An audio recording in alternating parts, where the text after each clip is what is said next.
Chapter 1. I'm going to take you back to my devotional time. A couple of weeks ago, I shared with you something out of my devotions from Romans chapter 8, about God for us.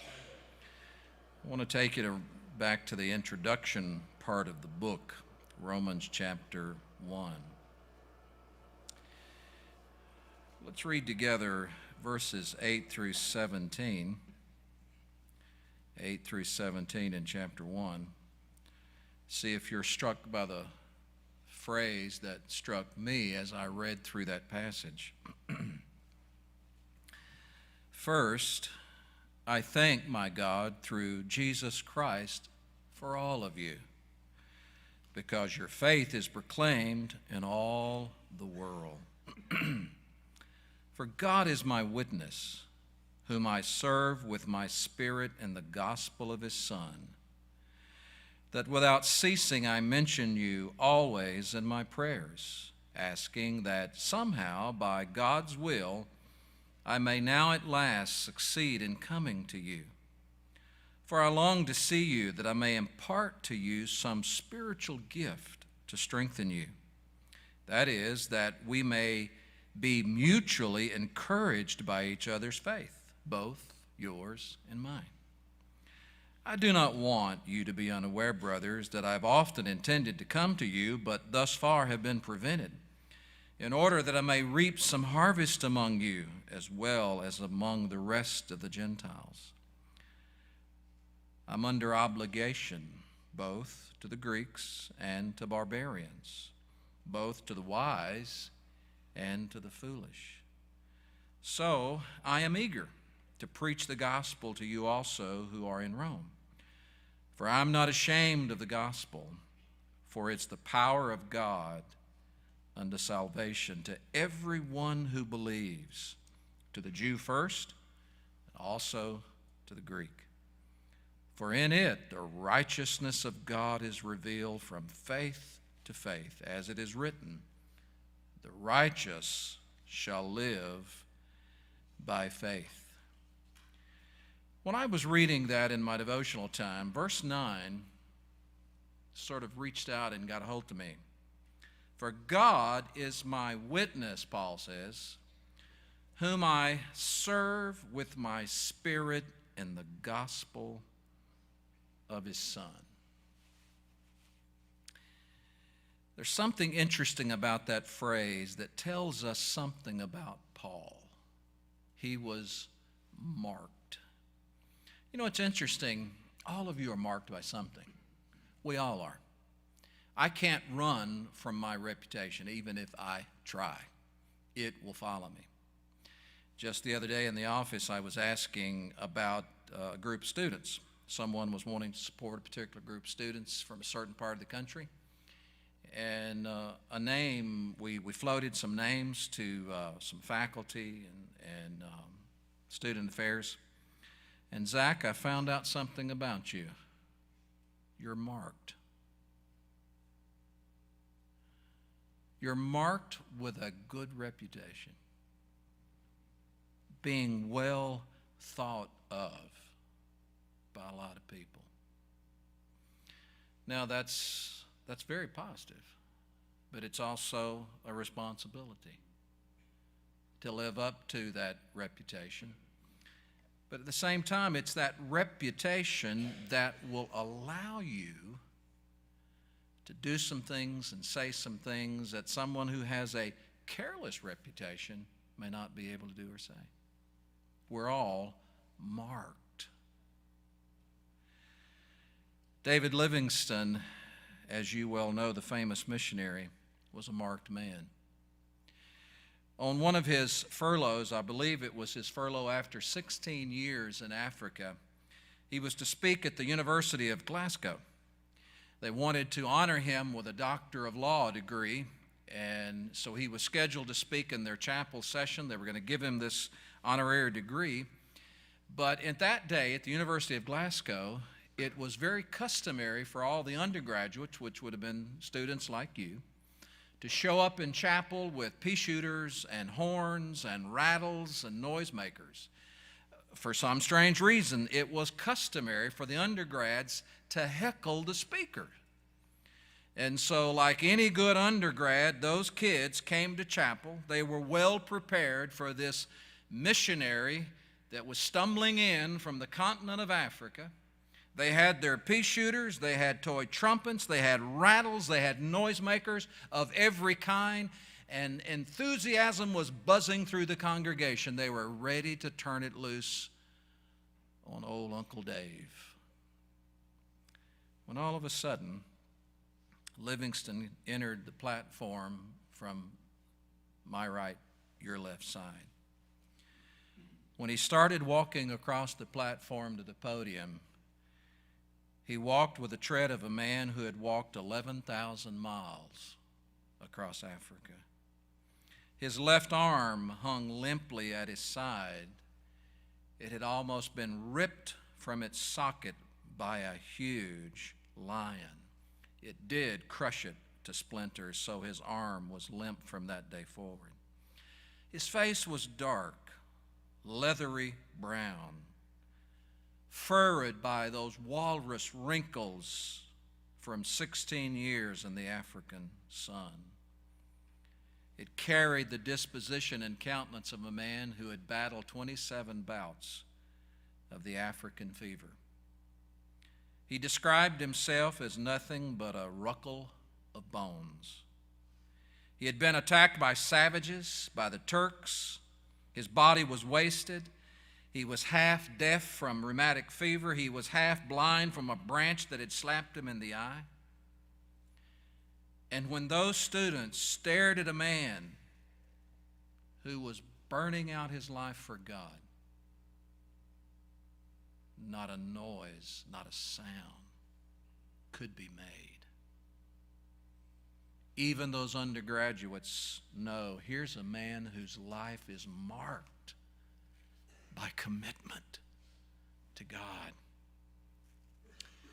When Paul begins his discourse to the Romans, he makes not a literal but a literary appearance on the stage of a scroll that gets sent to them. And when he walks out on that literary stage through that scroll, he makes a statement about his heart, not actually even intending to. But verse 9, he says, "For God is my witness, whom I serve with my spirit in the gospel of his Son." He's talking about something special, about the heart of his service. The word that he used actually means service from the heart, spiritual service, not outward but inward service. I serve with my spirit. He was exposing to them his heart. Here's who I am on the inside.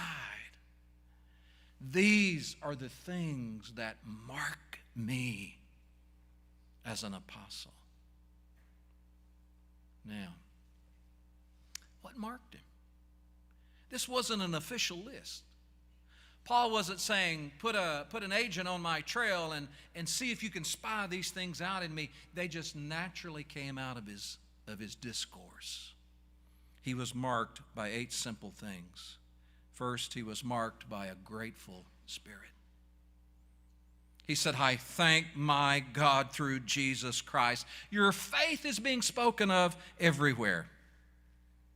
Paul was a man who went through all kinds of difficulties, but always came out on top with this beautiful, grateful, thankful spirit. What spirit are you marked by? You show me a person who serves the Lord grudgingly, someone who grits his teeth, who just bears it bitterly, and I'll show you someone who doesn't have a worshipful, loving heart for the God that they serve. Paul had a grateful heart because he had a worshiping heart. He was marked by gratitude. Do people know when you walk in, well, I'm going to hear something positive and good? Or do they know when you show up, if there's anything critical, negative, or unflattering that can be said or exposed, it will eventually fall from your lips?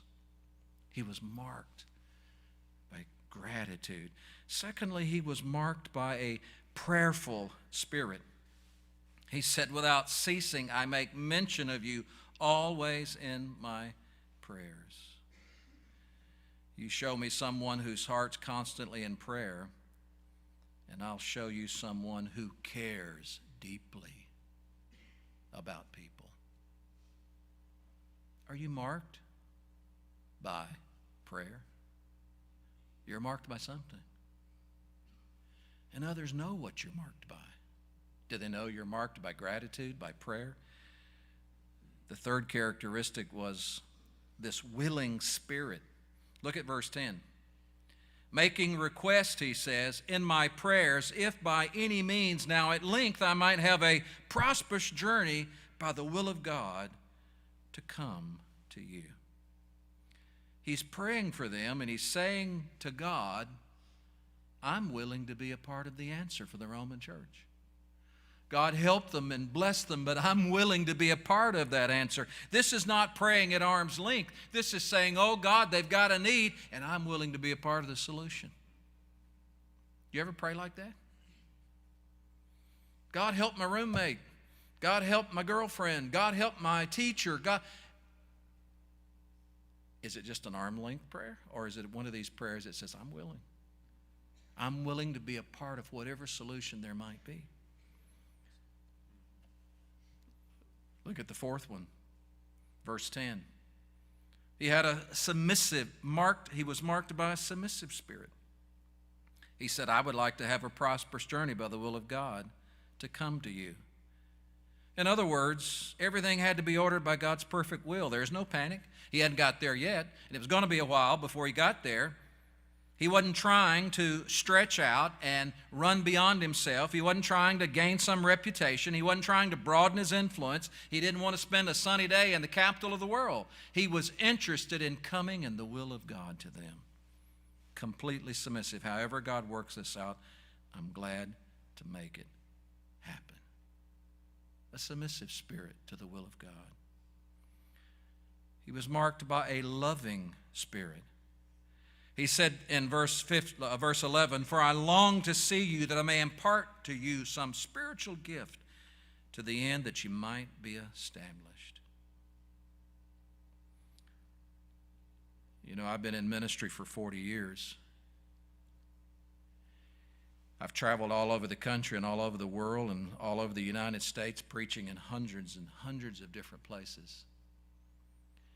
And if I'm not careful, one of the things that can happen when I roll in for a weekend meeting or a true Deeper Life conference or whatever is, I wonder what they're going to pay me.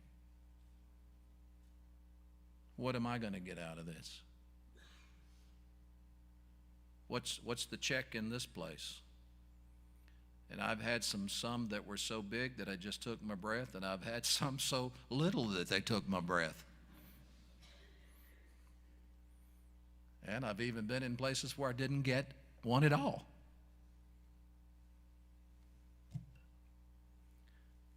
Paul's approach, he was coming because he loved them.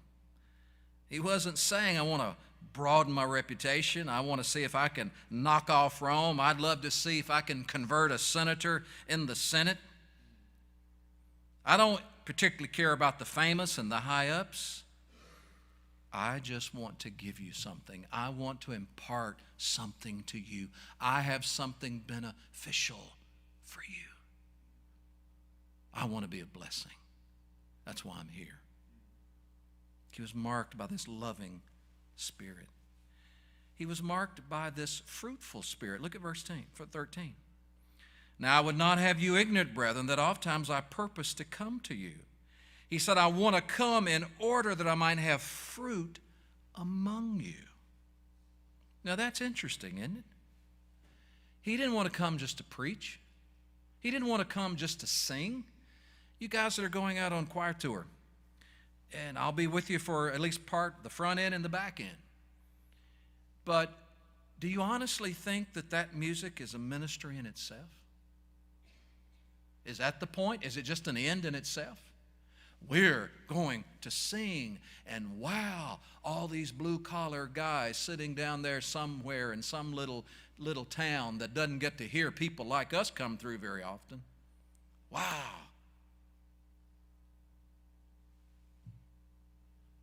Preaching is not an end in itself. Preaching is not just preaching. The purpose of preaching is fruit. The purpose of ministry and music is just not ministry and music, it's fruit. The quest for spiritual fruit should be at the heart, at the mainspring of whatever spiritual activity we engaged in. He was marked by a man who wanted to see fruit. Number 7, he was marked by passion. Look at verse 15. So as much as in me, I am ready to preach the gospel to you that are in Rome. The word ready there is translated in a variety of ways. I like the translation that says eager. I am eager to preach the gospel. Ready sometimes leaves you with the idea, well, I've got this outline and this sermon and these notes and we're all together and I've rehearsed it, so I'm ready. It's not what he was saying. He's saying, I'm eager. I'm eager to get there to preach the gospel to you. And he goes on to tell us why he was so eager. He said, the reason I am eager is twofold. First of all, I'm a debtor to both the Greeks and the barbarians, to the wise and the unwise. He said, I'm a debtor. And the word debtor there, it kind of has two implications. One is you've incurred a debt. You owe somebody money. There's another way to translate that word, which means I am under obligation. I don't owe anybody anything. I didn't incur a debt, but someone has given me something that I'm holding in my trust to give to someone else. I've traveled in meetings and I've brought back goodie bags and little money envelopes to students back on the hilltop, and I'm in trust with those to make sure I get that money to that student or get that goodie bag to that student. That's what Paul was saying here. He's saying God has entrusted me with the gospel, and I'm eager to share that gospel with you. There was a passion in his heart to share the gospel. Does that ever burn inside you? I don't know of anything more exciting, anything I had rather do than share the gospel of Jesus Christ and watch it work. He was marked by that passion. But not only because he said, I am debtor. He said, the gospel is the power of God unto salvation. That's how men are radically changed. But lastly, he was marked by boldness. Verse 16. He said, for I'm not ashamed of the gospel, for it's the power of God for salvation to everyone who believes, to the Jew first, but also to the Greek. Now, it's interesting why Paul would say it that way. For I am not ashamed of the gospel. Paul would not have mentioned that word if there was not a possibility of being ashamed of the gospel. He was going to Rome. That's our equivalent of going to Washington, D.C. Standing among the cultural elite, moving among some of the greatest universities in the world, some of the greatest centers of power in the world. That's where Paul was going. But Paul said, I'm not ashamed of the gospel of Christ. Are you marked by boldness? Are you? Have you ever stepped back ashamed of the gospel? I remember a year or so ago, Jeff Keaton was sharing with me, he'd been into Michigan to a Methodist camp meeting. And he was speaking to the young people in the afternoons, I believe. And he said the first time I spoke to them, I talked about what it really means to be saved. He said they hadn't heard a message quite like that and kind of rattled them. He said the next afternoon, I just came back and preached on hell. it scared the daylights out of them. And he said the altar just piled with young people. But as it usually does, things begin to filter back up to the top. Leaders, moms, dads, watching their kids, their good kids, moan and groan and wail and confess sin of all manner. And it wasn't setting too well. So what do? Do you let up? Or do you just step into it and preach the gospel? John MacArthur tells of the time he preached at a youth camp, and the lady who was sort of over the youth camp, one of the directors, came up to him afterwards. And she said, "I want you to know that sermon offended me." He kind of stood back, and she said, "Yes, you preached like every one of these kids needed to be saved. They were sinners or something." He said, "Ma'am, I am so pleased to know you got it right." Are you ashamed of the gospel? We live in a world that has a huge pushback against the simplicity of the gospel of Jesus Christ. The temptation for you and I is to take the gospel and dance it out and talk it out in the marketplace of ideas rather than just preach it. It's like the circus train that wrecked in West Virginia. And the train car that helped the lions overturned. And the lions were all upset. Someone said, "Don't you think you better do something to help those lions? Maybe we better open the door." Someone said, "I don't think those lions need help. You open the door and they'll help themselves." Let me tell you something. The gospel doesn't need a lot of help. What it needs is for you to preach it. Tell it. Shoot it straight. Paul said, "I'm not ashamed of the gospel." Are you? Jeffrey Wilson wrote this.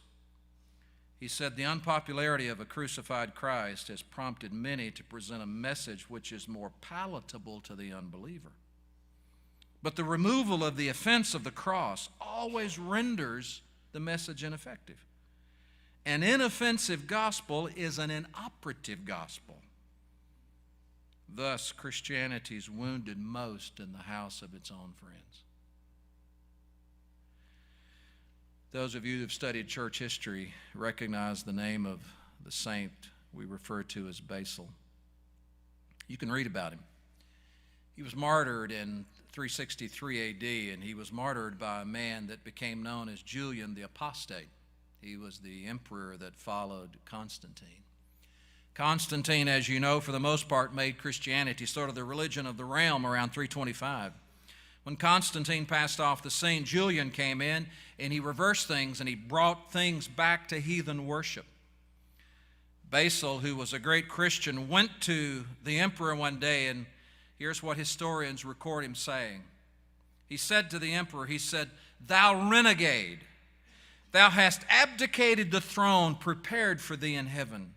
Verily I believe that Christ, whom thou hast adjured, will take thee and pluck thee out of thy dwelling, that thou mayest know how great is that God whom you have offended. Thou hast not thought of his judgments, nor venerated his altars. Thou hast not kept his laws, which thou didst declare often with thy lips. Wherefore, great emperor, Christ will not remember thee." Well, Julian wasn't used to being talked to like that. So he ordered Basil to prison. Here was his punishment. Every day the guards were to make 7 leather thongs, something as small as a shoestring, but about so long. They were to make 7 leather thongs that were cut from his skin. So they made little slices all over his body until 7 a day. This went on for weeks. Finally, Basil picked up one of those thongs and asked the guards if he could see the emperor. The guards granted it because they thought, well, he's ready to deny his faith and affirm his allegiance to the emperor. And so he was brought to the emperor holding his own flesh in his hand, scarred all over his body. And here's what he said. He said, "Dumb, deaf, and blind are your idols, you apostate. To me, to live is Christ. To die is gain." And he threw his own flesh at Julian's feet. They carried him out and dropped him on a red-hot bed of iron spikes, where he died. Shortly thereafter, Julian died. And here are his last words. "Thou hast conquered, O man of Galilee." Paul was a marked man.